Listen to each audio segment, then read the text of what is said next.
Hello everyone and welcome to the next video on this channel. My name is Peps and I welcome you to day 10 of the G1 Climax review series. We are once again at a B block day, so we only have 4 matches in Hiroshima Sun Plaza with 2,002 fans in attendance, which is up from last year, which is a big surprise considering like the card is like not really good and the main event between Great Okan and Zack Sabre Jr. is not big. But it beat out Jake Lee versus Tetsuya Naito from last year by like 30 people. But 30 people that are paying more tickets, especially with the ticket price going up. That's more money. So good for New Japan. And I would just say we jump straight into it because I need to get this up before the SummerSlam is starting. And I want to get it finished because I've already recorded today once. I will record tomorrow again. And I have 2 more podcast appearances the next couple of days. So busy couple of days coming up for me. I hope you all like and comment the video. As well as, of course, if you want to check out my other stuff, I will post most of the stuff where I am and podcast everything on Twitter at peps_wrestling. I will have it as well in the description. I would just say we jump straight into the first B block match of the night. We have Hashi versus Umino. And of course, Umino suffered 2 big losses back to back and now needs to get back win on the winning track here against Hashi, who had a surprising start really. Like he suffered just 1 loss and picked up 4 big wins. Like if you have said like a couple of like 2 weeks ago, yeah, Hashi is going 4-1 and like getting 8 points, people would have laughed at you. Like they would have said, yeah, he's going 4-5 in most, maybe. I would still imagine he will lose out from now on. I would at least guess so, because I don't think he reached 10 points. But, you know, I've seen more shocking things in the G1 Climax so far, so I wouldn't be surprised by that. From now on in the B block, it's basically a loser is likely out scenario because everyone is like at 8 points and everyone that isn't at 8 points that just needs to win out because the top is so close before this block, before the show, and after the show it's even closer. And everyone needs to get the important tiebreakers. Everyone needs to get important points because otherwise it's getting close because some of them only have 3 matches left before the show, and after the show, some of them have only 2 matches left.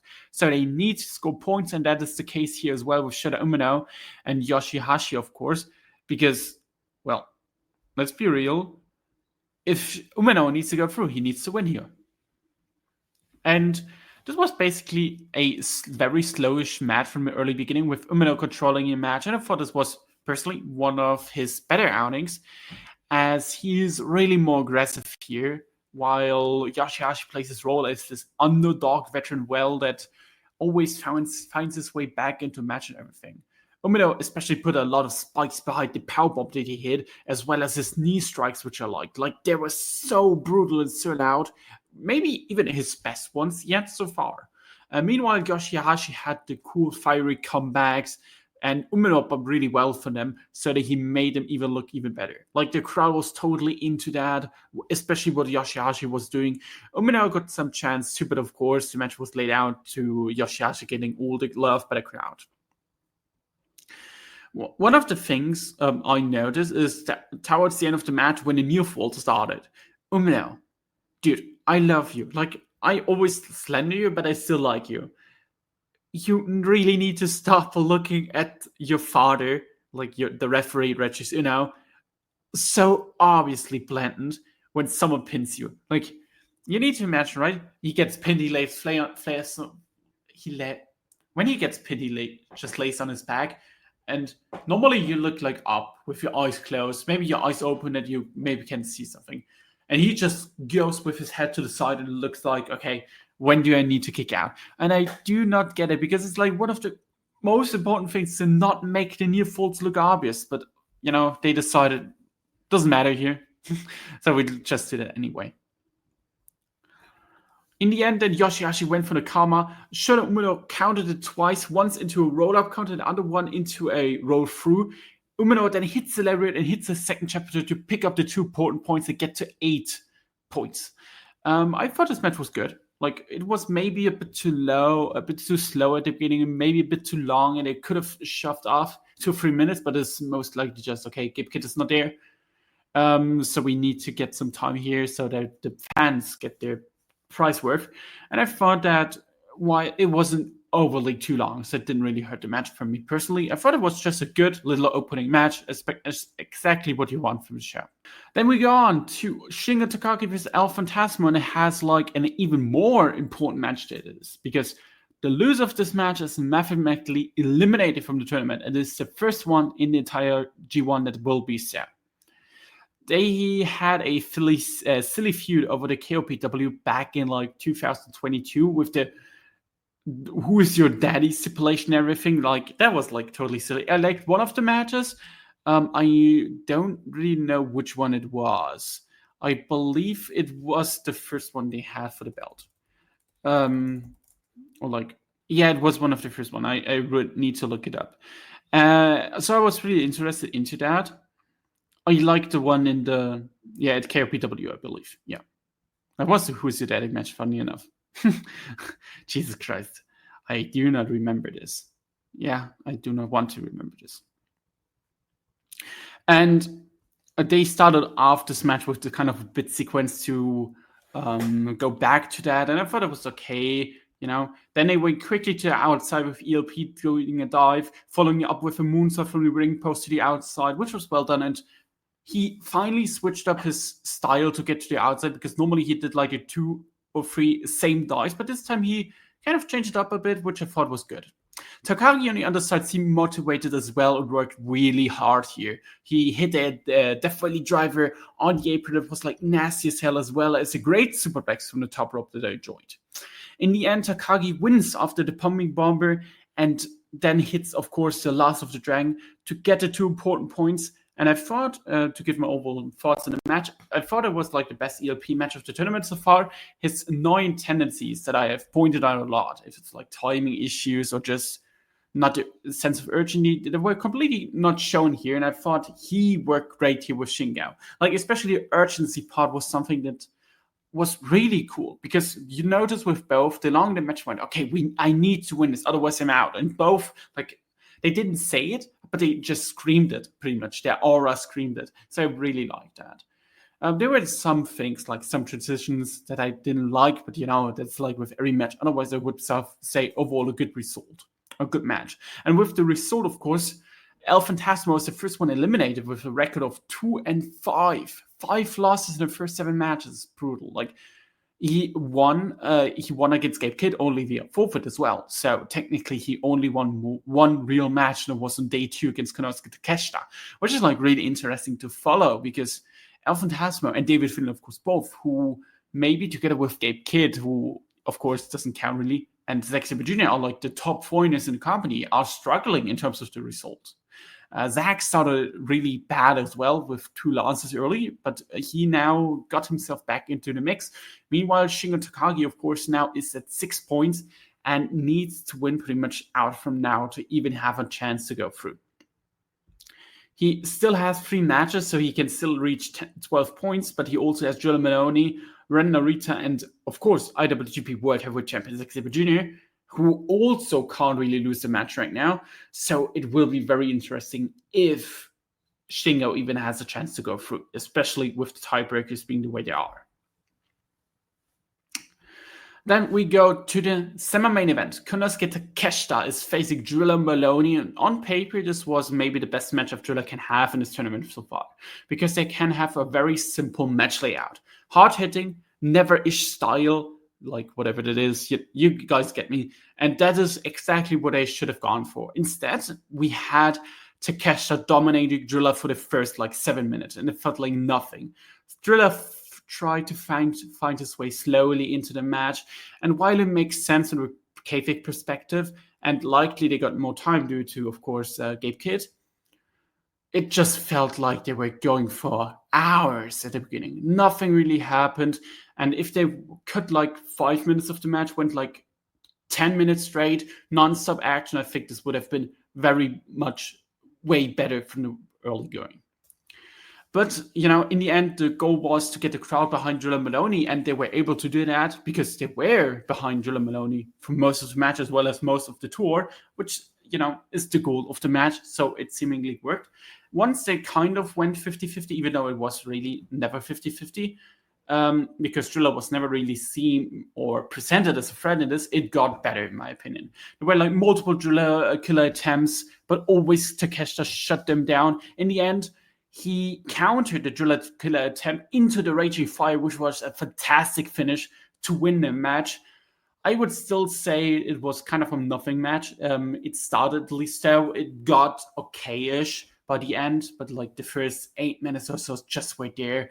And sadly, I don't like this Drilla Moloney run really in the G1, and I really wanted to like it because, well, why shouldn't I, right? Like, of course you want to root for someone being good, but I don't know, I really don't enjoy it. I thought he peaked with his qualifier against Ishii, then he had a mid-match, in my opinion, against Great Okan. The Shadow Umino match was like bad, the Yoshihashi match was like nothing, the Red Arita match was never mind. Nothing match against Takeshita, even though it was likely his best match of the tournament. I don't get this dude. I feel like this dude has exactly one style that he can go with. And whenever he tries to switch it up, he is not good. And the issue is, right, you can't always work the style. At least not everyone will, first of all, work it with you. But also, you need to develop. And the G1 is perfect for like these developed situations. So I hope that coming out of this tournament, Drilla has improved in that sense that he can work more than just one match style. Meanwhile, Takeshita, of course, getting a dominant victory is important for him after he suffered some brutal losses, especially the tap out against Zack Sabre Jr. He needed that. I think that was like, okay, done. Then we go to the main event match. Zack Sabre Jr., the IWGP World Champion, faces the Great Okan. And it's the only main event for the Great Okan in this G1 Climax. And it's against the wrestler that he has the best chemistry with, in my opinion, in New Japan, with Zack Sabre Jr. Like, he and Zack always click whenever they were facing. Their match last year on night 1, I believe, of the G1 was like really entertaining. And now they're getting a much, much, much, much bigger spot to show what they can do. It started off with grappling, and it was like really entertaining because most of the matches you want are going to the outside pretty quickly, but they stayed in the ring the entire time, and I thought it was like really fitting. It developed quickly into more holds with Zack getting his ults in out of cool positions like always. Great Okan selling this match was phenomenal, dude. Like, he was so good. I will take it away. This was one of the best Great Okan matches ever, one of the best Great Okan performances ever, and I just want to praise him this whole thing. It was so well done. The selling, the psychology between those. My God, dude. There was like a minute later where they slowly got into more of a strike exchanges, and Great Okan went for his typical Mongolian jobs, and he always like does them, and Zack just slaps his arm away, which was like a really cool counter to get the control back in and get into another submission. Like, the submission stretches were really long. They were like really, really, really, really long. But they got the crowd invested into it and they milked it well. I feel like it also fit to the match style with a more grounded style, with more locks, with more submission and everything. Around the 50-minute mark, they started to move into another strike exchange with Great Okan busting those like short lariats. Meanwhile, of course, Zack using uppercuts. And from then on, it was like just fantastic, in my opinion. The pacing of the match, they are escalating at the right moment. They milking everything, and it works well because Great Okan is so over that the crowd cheers him on at every submission finish and everything. Like, especially the finish was like legitimately fantastic. Zack locked in the submission. Great Okan tried to escape, got even Zack in the Iron Claw in, but Zack was able to find another way, rolls out of it, and he wins it then with the submission. And it was like so well done. It fit perfectly to the entire match, and I thought this was like one of the best finishes in the G1 Climax. The main event of the show was like legitimately fantastic. Like, legitimately one of the best 5 matches of the tournament so far. I went like 4.14, 4.24, 4.25. My God, I'm sorry. And I liked it a lot. Like, dude, this match is like the match I would recommend everyone from you for today. It was just legitimately great.